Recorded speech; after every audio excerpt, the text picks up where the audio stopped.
All right, let's dive right in. Today, we're talking about the Gemini approach. It's a framework that's all about teaching computers how to search for things that are like each other. Not just perfect identical copies. It's a subtle shift, for sure, but it's a total game changer for how we search through multimedia.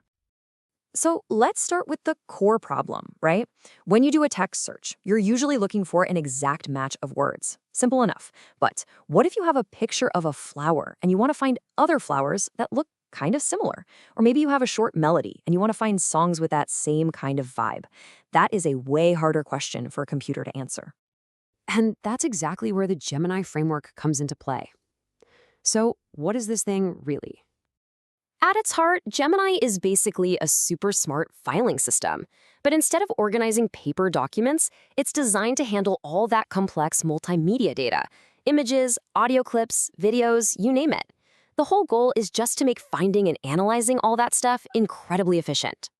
Okay, and this is the most crucial point, the one thing you really have to get. Gemini is not about finding a perfect identical copy of a file. Nope. It is built from the ground up for similarity search.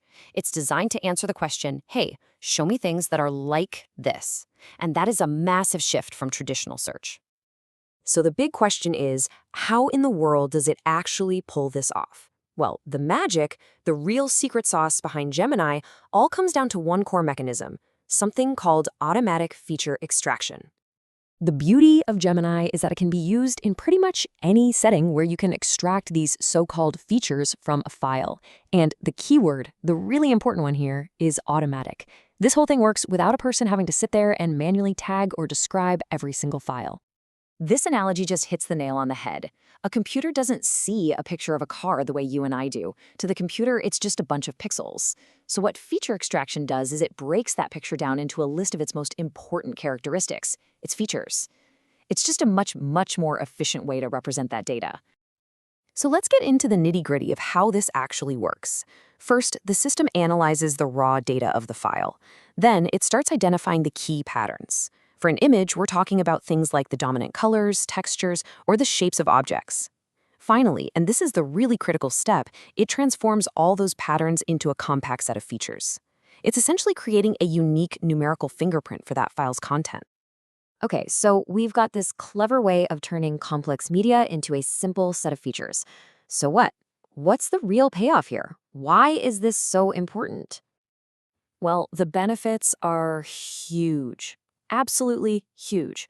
First off, having these feature sets lets you use special indexing techniques that make searching incredibly fast. Second, and this is where it gets really powerful, it allows for something called visual data mining. You can start to see connections and patterns in massive data sets that would be totally impossible for a human to find. And this right here illustrates that idea perfectly. Once you have a numerical fingerprint for thousands of images or audio files, you can actually plot them on a 2D or 3D chart. And suddenly, similar files just naturally start to group together in clusters. You can literally see the relationships in the data, uncovering insights you never even knew were there. So let's bring it all together. Traditional search is black and white. It's either an exact match or it's nothing. The Gemini approach, on the other hand, operates in this world of shades and nuances. It allows us to explore content in a way that's much closer to how our own brains make connections. And that leaves us with a pretty fascinating final thought. I mean, this isn't just about finding pretty pictures. What if you could apply this to medical scans to find similar disease patterns, or to satellite imagery to find geological correlations? The ability to search by feature, not just by name, well, that opens up a whole new universe of discovery.